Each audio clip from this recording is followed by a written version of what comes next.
তুমি কিয়ামত দেখো নয়, আমি দেখেছি। সত্যি আমি কিয়ামত কেমন হবে একটু ঝলক দেখেছি।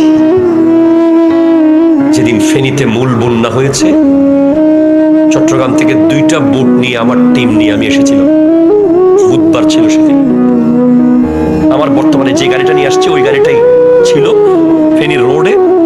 10 থেকে 20 মিনিটের ভিতরে গাড়ির চাক্কার উপরে পানি উঠে গাড়ির ভিতরে ঢোকার অবস্থা।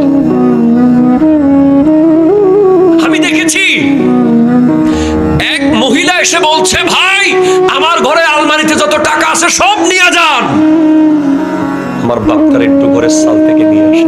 আরেকজন এসে বলছে, ভাই আমার বাড়িতে গাড়ি আছে, আমার বাড়িতে ঘরে টেলিভিশন আছে, ফ্রিজ আছে, যা আছে সব আপনি নিয়ে যান, শুধু আমার বাচ্চাটার একটু ঘরের চালে রেখে আসছি।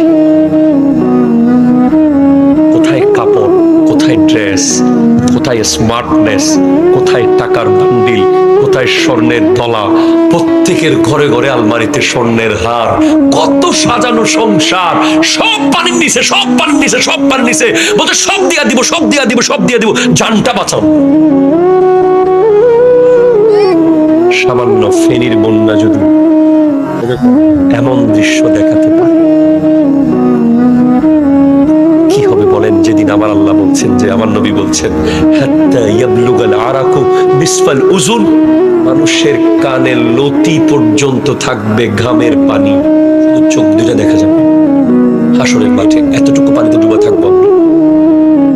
তো একদিন দুদিন না, 1 ঘন্টা 2 ঘন্টা না, 50,000 বছর। পৃথিবীর কোথাও লাইন না ধরলে আপনার কিচ্ছু আসে যায় না।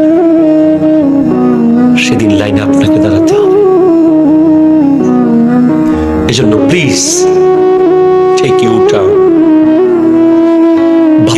বাদ দেন এই বন্ধু বান্ধব, মজা ঠাট্টা মস্কারি, হাসি তামাশা, বাইক, আইফোন, ইন্টারনেট, গল্প গুজব, আজগবি, মজা ঠাট্টা, খেলা ধুলা, বাদ দেন ভাই, বাদ দেন।